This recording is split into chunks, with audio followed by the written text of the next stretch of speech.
Bonjour et bienvenue à ce 7e jour de ce super défi. Pour ce 7e jour, le thème est les émotions et les énergies. Je ne vais pas rentrer trop dans les détails des énergies aujourd'hui, mais on va un peu en parler pour essayer d'en parler demain, après-demain, parce que en fait, je reçois pas mal de questions, de ressentis par rapport à ce défi, donc il y a beaucoup de positifs. Beaucoup. Je n'ai pas encore eu un commentaire négatif, donc c'est que ça fonctionne bien pour tout le monde, ça vous fait du bien, et donc moi je suis heureuse pour vous, et je suis reconnaissante que vous m'envoyez tous vos messages pour me dire où vous en êtes. Merci. Alors, pourquoi parler des émotions ? En fait, j'ai décidé, et des énergies, parce que j'ai reçu justement une question qui m'a interpellée, et je me dis tiens, il faut que j'aide. Mais alors, pour arriver à répondre à cette question, je pense que je vais devoir faire défi jour 8, jour 9, jour 10. Et je dois faire des petits changements parce que je me dis qu'il n'y a pas d'hasard. Donc quand je reçois... c'est comme un signe pour moi, ça veut dire que ça me demande de vous livrer autre chose. Donc ce que j'avais prévu, finalement, je change parfois au dernier moment. D'où mon retard d'aujourd'hui pour... poster aujourd'hui donc mon article sur le blog, et aussi quand il a été prêt, eh bien j'ai un problème de wifi, de réseau, donc excusez-moi pour cela. Alors les émotions, j'adore, donc voilà. Donc chaque sentiment que nous avons a quelque chose à nous apprendre sur nous et constitue une occasion de guérir à un niveau plus profond. C'est très beau. Vous allez comprendre pourquoi après. Donc c'est quoi une émotion ? Eh bien une émotion est un état affectif, ça vous connaissez tous ces émotions, donc c'est en général, donc c'est une réponse psychophysiologique, c'est-à-dire que ça nous envoie des sensations physiques, ça fait parler notre esprit, dans notre mémoire, on ressent des choses, donc une stimulation sensorielle ou une modification de l'environnement. Donc voilà, ça peut être une réaction à un stimuli extérieur. C'est très intéressant. Grâce donc à nos 5 sens. Donc je vois quelque chose, ou j'entends un bruit, ou une voix, je sens une odeur, je goûte quelque chose, je touche quelque chose. Eh bien, cela provoque une réaction interne et nous affecte donc d'une façon positive ou négative. Parce que ça crée des pensées. Et derrière toutes ces pensées, il y a une situation en fait. Ça nous rappelle quelque chose. Mais on ne s'en rend pas bien compte et on ne comprend pas toujours pourquoi nous réagissons de telle et telle manière. Donc pourquoi libérer nos émotions piégées ? Eh bien, les émotions qui nous perturbent donc, naissent à partir de certaines pensées, comme je viens de vous dire, ou de souvenirs qui eux-mêmes sont perturbants. Et donc ça perturbe aussi notre système énergétique. Parce que tout est émotion, tout est énergie. Donc quand une énergie se met en vous, comment expliquer ça ? Se consolide, si vous voulez, à cause de l'émotion, à cause des pensées, c'est une longue histoire, eh bien cela crée des douleurs, comme je vous l'ai dit l'autre jour, un mal-être, et vraiment ça s'imprègne en nous, ça s'imprègne. On est vraiment imprégné, donc l'idée est vraiment de se défaire de ça et aller de l'avant. C'est ça qu'on va essayer d'expliquer aujourd'hui. Donc les émotions, donc issues de situations vécues, qu'elles soient positives ou négatives, vont alors se stocker dans le système limbique du cerveau. Ça, je vous en parle aussi. D'ailleurs, vous verrez ici plus bas l'exercice de respiration où j'explique un peu aussi ce système-là. Et elles vont vraiment consolider notre système de croyances. Donc, si vous voulez, à ce moment-là, il y a vraiment une fusion entre l'événement vécu et l'émotion. Donc les pensées, elles proviennent de notre cadre de référence qui vont activer nos gènes. Enfin, c'est une longue histoire. Nos pensées, et que ce soit positif ou négatif. Enfin, voilà. Donc comment travailler les émotions ? C'est ce qu'on va faire aujourd'hui. Donc libérer les émotions emprisonnées permet au corps de guérir et soulage souvent des problèmes psychiques et physiques. Donc tout à coup, quand on commence à faire ce travail, eh bien, la vie devient plus agréable, les relations avec les autres s'améliorent aussi. et nous changeons surtout en nous-mêmes. Parce qu'à ce moment-là, quand on se décharge de cette énergie, de cette émotion, de cette croyance, fausse croyance finalement, parce que tout ça vient de là, toutes ces émotions viennent des croyances, enfin, tout est mélangé avec les pensées. Et bien à ce moment-là, quand on libère les émotions, on se sent tout à coup allégé, si vous voulez. Voilà, on se sent plus légère. Et là, nous pouvons attirer dans notre vie donc la joie, la paix et le bonheur, puisque c'est ça le but ultime dans la vie. Donc ça va transformer vraiment cette énergie dans votre corps et vous rendre donc plus légère, comme je vous l'ai dit, parce que j'ai encore perdu le fil, c'est bien, c'est marrant. Et donc chaque émotion, si vous voulez, a une vibration. Ça crée une espèce de fréquence. Donc si elle est positive, eh bien, ça crée une fréquence positive que l'on renvoie dans le monde, si vous voulez, dans l'univers ou à l'extérieur de nous. Et quand c'est une fréquence, donc une émotion négative, eh bien cela crée une fréquence négative, ce qui fait qu'à un niveau énergie bas, on a des pensées négatives, tout devient moins gai, si vous voulez. Donc ici, l'exercice 1, ça va être de vouloir changer, en fait, et de choisir d'accueillir vos sentiments et vos émotions et être totalement présent avec vous-même, avec vos émotions. Donc, au début, au lieu de chercher à guérir, ici, ce que je vais vous proposer, c'est plutôt de modifier vos émotions. On peut donc, ce n'est pas les rejeter. Je ne dis pas rejeter, parce que quand vous rejetez, vous étouffez. Et vous allez, à la longue d'étouffer, un jour ça explose, et c'est pire. Donc, au lieu de faire cela, on va accueillir. Donc, même les émotions pas agréables et douloureuses, on va essayer de les accepter, au lieu de les changer au début. Donc, on va vraiment être à leur écoute et écouter ce que cette émotion a à nous dire. C'est vraiment un processus d'intégration plutôt que de guérison, je vais dire. Voilà. Donc, tous les jours, essayez pendant au moins 20 minutes, à chaque fois. Si vous ne savez pas 20 minutes, faites-le 10 minutes, mais commencez. C'est encore une discipline, comme je vous ai dit.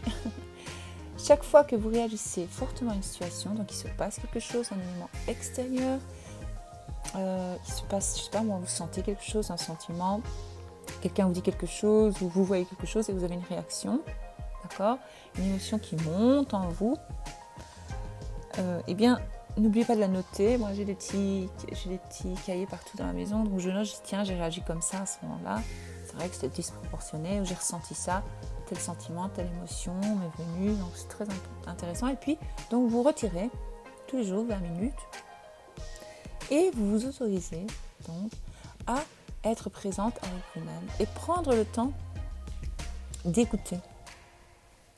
Donc l'idée est d'écouter donc ce que vous ressentez. Donc observez la sensation, les sentiments et les émotions qui se manifestent dans votre corps. D'accord ? À ce moment-là, vous êtes en mode observateur. Vous êtes observatrice de cette émotion, de cette sensation, de ce sentiment. D'accord ? Je sais que ce n'est pas un exercice facile à faire, ça demande de la concentration et de la pratique. Donc, quand vous commencez à observer sans juger, s'il vous plaît, ne jugez pas, ne vous dites pas « ouais, c'est à cause de machin ». Non. Ça me fait peur, parce que souvent ça fait peur, on ressent cette émotion monter, on a l'impression d'avoir mal, non. Vous essayez de la regarder comme si vous regardiez quelqu'un d'étranger à vous, vous voyez ? Vous l'observez en tant qu'observatrice, donc vous êtes l'observateur de votre vie, vous êtes l'observateur de cette émotion. Et à ce moment-là, l'émotion risque de s'amplifier. Il faut juste se concentrer dessus. Donc l'idéal, je vous ai mis ici la respiration magique, donc vous verrez, il y a les explications et comment je la pratique. Comme ça, vous calmez déjà votre esprit et votre corps avant de faire cet exercice. Et pendant l'exercice, vous respirez en continu, en fait. Par le nez. Et vous observez. C'est comme une espèce de méditation. Vous pouvez utiliser la musique que je vous ai mis aussi sur le blog. Allez voir. En dessous, tout en dessous. pour le faire, si ça peut vous faire du bien, parce que cette musique-là, elle est vraiment très relaxante et elle aide beaucoup, elle est très puissante. Et vous inspirez donc toujours par le nez, comme je vous ai dit. Et alors, vous restez à l'écoute de ce que vous ressentez. En fait, le seul objectif de cet exercice, c'est juste d'être présente avec vos émotions. Vous êtes pleinement présente avec vous-même. Et si vous avez des difficultés, vous envoyez l'information, donc vous dites, vous affirmez à haute voix, et vous y croyez, vous mettez « je suis totalement présente avec vous-même ». Donc vous donnez l'ordre à votre corps, à votre esprit, d'être là, présente avec vous-même. D'accord ?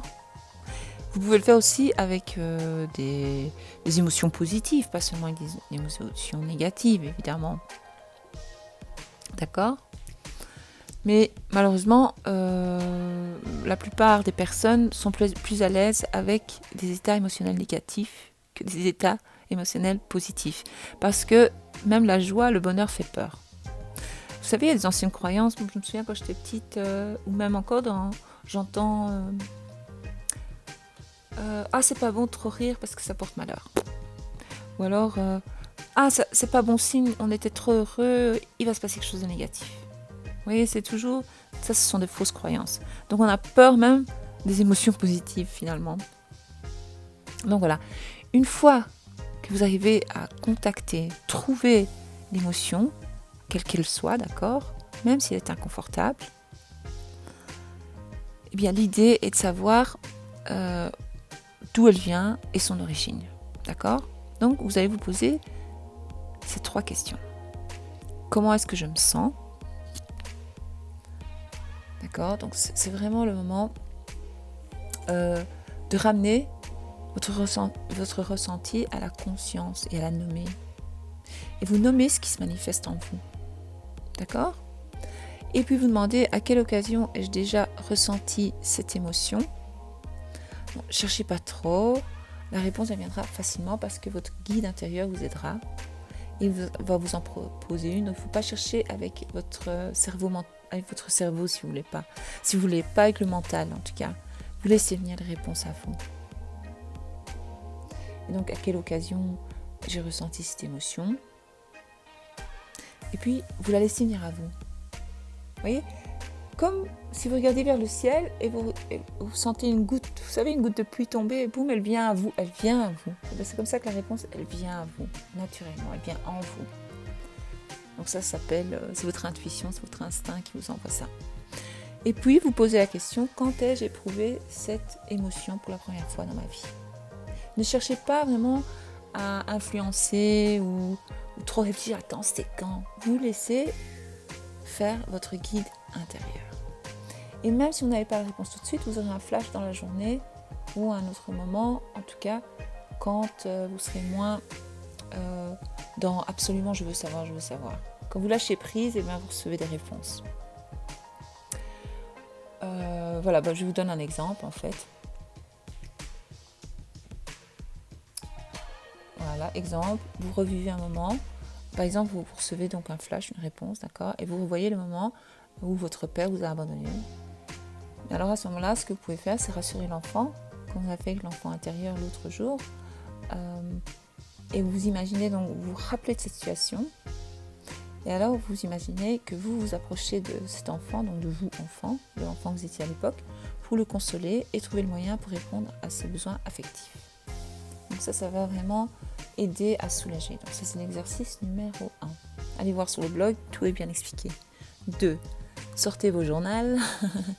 Donc sortez votre journal, votre cahier, les feuilles. Écrivez au sujet de tout ce que vous venez de ressentir et vivre.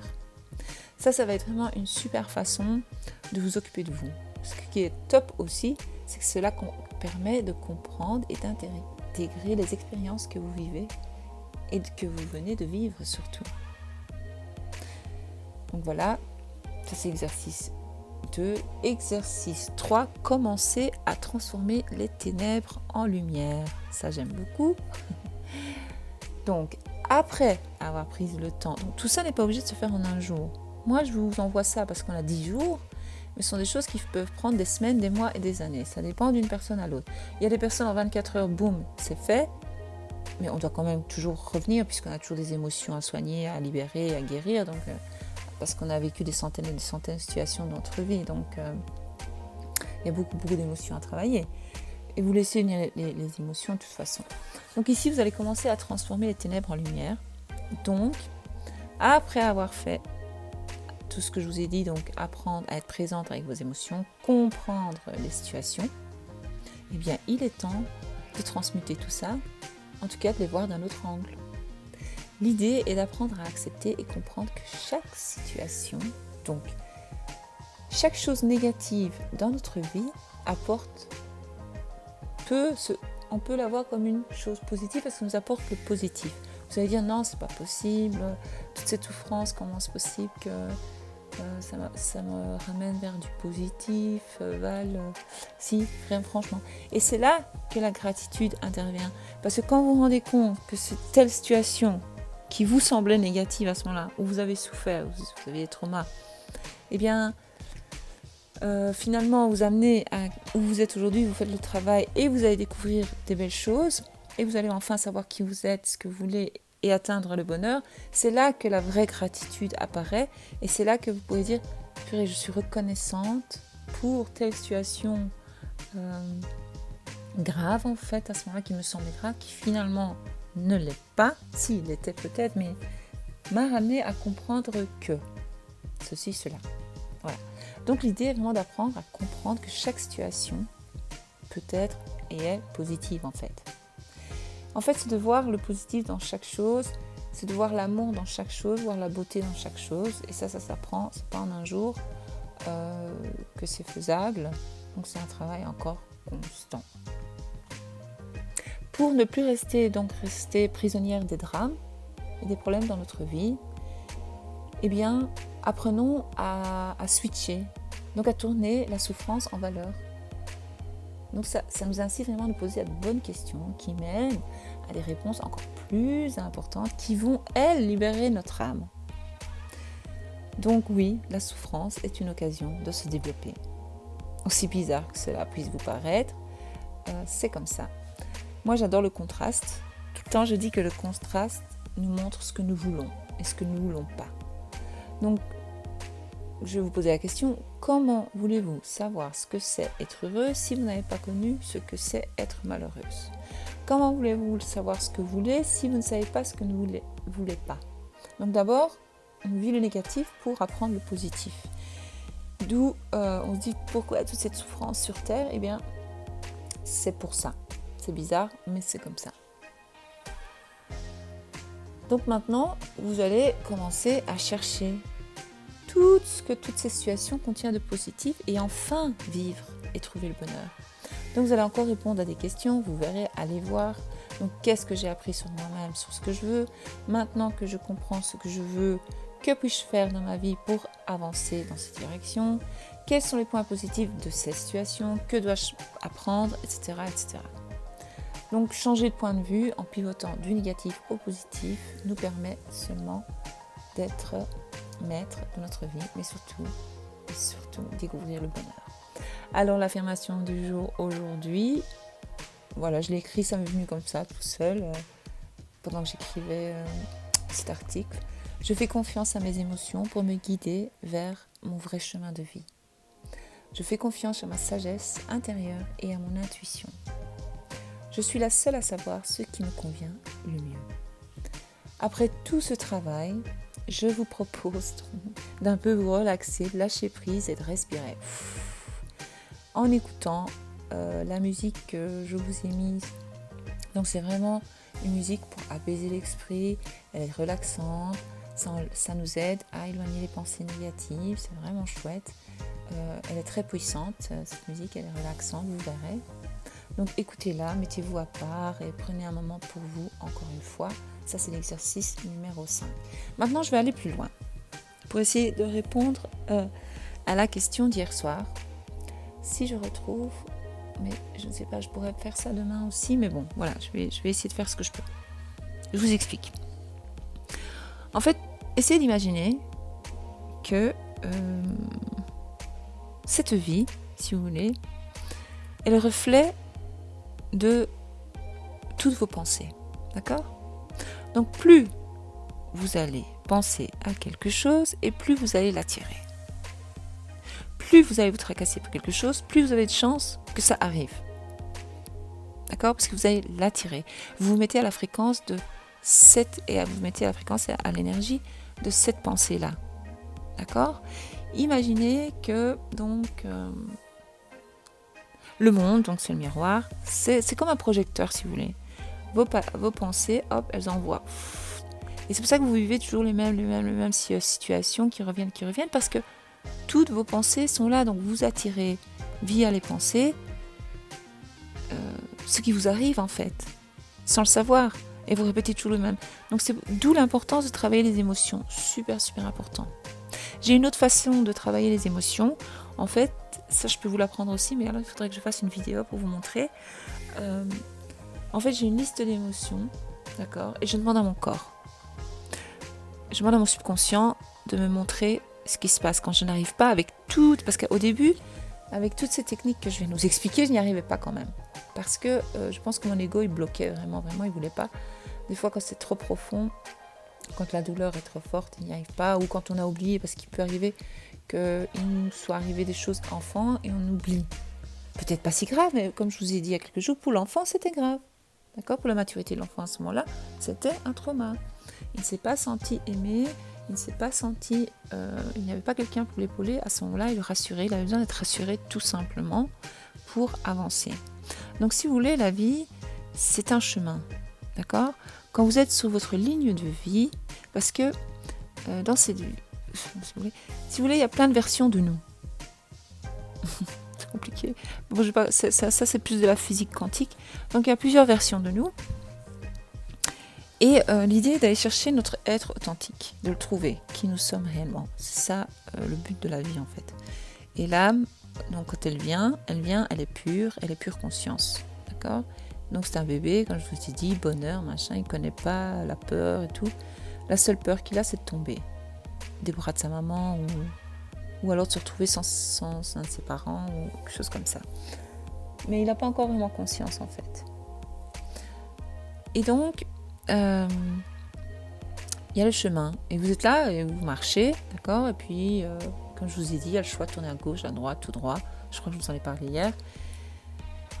Eh bien, nous sommes guidés, malheureusement, par nos émotions aussi. Donc, c'est génial de libérer les émotions. Et comment on peut faire? Donc, c'est avec un test kinésiologique. Et ça, je peux vous apprendre à le faire. Donc, vous faites un test sur vous-même. Hein. Vous pouvez même faire le test du balancier, de la balance. Donc, vous pouvez faire... je peux vous apprendre si vous voulez. Vous dites-moi, envoyez-moi des messages. Et donc, on demande au corps. On dit, voilà... Qu'est-ce que cette émotion? Pourquoi est-ce que j'ai réagi comme ça aujourd'hui? Alors on demande, est-ce que c'est une émotion? Est-ce que on peut demander l'âge, on peut demander quelle émotion c'est. Donc il y a toute une liste d'émotions. On va chercher l'émotion et le subconscient il connaît tout, il sait tout. Donc directement il vous mène vers l'émotion. Il dit voilà c'est telle émotion. Et puis après on demande tiens est-ce que on pose plein de questions, est-ce que j'en ai hérité, est-ce que ça vient de moi, parce qu'on prend aussi les émotions des adultes, de notre entourage, quand on est petit, on absorbe tout, évidemment. Et là, on demande aussi, donc, est-ce que est-ce que ça m'appartient, est-ce que c'est à moi, oui, non. Et à chaque fois, on a des réponses du subconscient, et ça, on s'en débarrasse, et c'est très rapide, et on se sent vraiment légère après. Et ça, on peut le faire tous les jours pour tout, toute situation. Moi, je suis en train de le faire pour arrêter de fumer, parce que je suis fumeuse, mais plus pour longtemps. D'ailleurs, j'aurais pas dû nommer je suis fumeuse, c'est pas positif du tout ce que je viens de dire, mais c'est pas grave. Et j'ai fortement diminué sans l'aide de rien du tout, juste en demandant à mon corps pourquoi. Voilà ce que je fais. Donc je sens que j'ai envie de fumer. Je demande à mon corps, tiens, pourquoi tu as envie de fumer? Quelle émotion, est-ce que c'est une émotion qui crée ça? Oui. Alors je cherche, je sors toutes mes émotions, ma grille d'émotions, et je commence à lui poser des questions. Est-ce que c'est dans la grille 1, grille 2, grille 3, grille 4? Boum, boum, boum. Est-ce que c'est telle émotion? Voilà. Pourquoi? Tac, tac. Parce que souvent, toute dépendance, tout ce qu'on fait, donc on se détruit soi-même finalement. c'est dû aussi toujours à des émotions, à des blocages, à des fausses croyances sur soi-même. Et c'est comme ça que voilà. Donc moi, c'est pour ça que je suis passée de 20 cigarettes à 8. De 8, là maintenant, je suis à 5. Et ça en très peu de temps. Parce que j'ai travaillé sur plein d'autres choses. Et je me disais, tiens, la cigarette, c'est bon, j'ai le temps. En fait, c'est parce que c'est mon ego qui tenait à cette cigarette. Finalement, je m'identifiais à ça. Maintenant, je m'identifie plus à ça. Je ne ressens plus le besoin de vraiment fumer. Mais vous savez, le corps, il devient accro. Comme il est accro aux émotions, comme il est accro à la souffrance. Vous savez, la souffrance, quand vous souffrez, le corps, il est accro, il en demande. Il croit que c'est normal. Parce qu'il est habitué à cet état d'être. Il est habitué à la tristesse, il est habitué au stress, il est habitué à l'anxiété. Donc quand vous commencez à enlever les émotions, toutes ces couches, vous savez, comme les couches d'un oignon, il se sent vulnérable, comme ça, le corps et l'esprit. Mais c'est vous qui commandez. Donc c'est vous qui devez dire non, moi je veux m'en libérer une fois et pour toutes. Ce n'est pas toi qui est mon maître de ma vie. Je suis maître de ma vie. Donc comment on peut laisser une personne, une situation, une addiction, donc le tabac, l'alcool, je sais pas quoi, nous être maître de nous-mêmes en fait, tout simplement. C'est comme le sucre, c'est comme tout en fait. Ce sont toutes des excuses pour ne pas guérir en fait. Voilà pour aujourd'hui, je pense que je vais rentrer. N'hésitez pas si vous avez des questions. À bientôt et à demain surtout.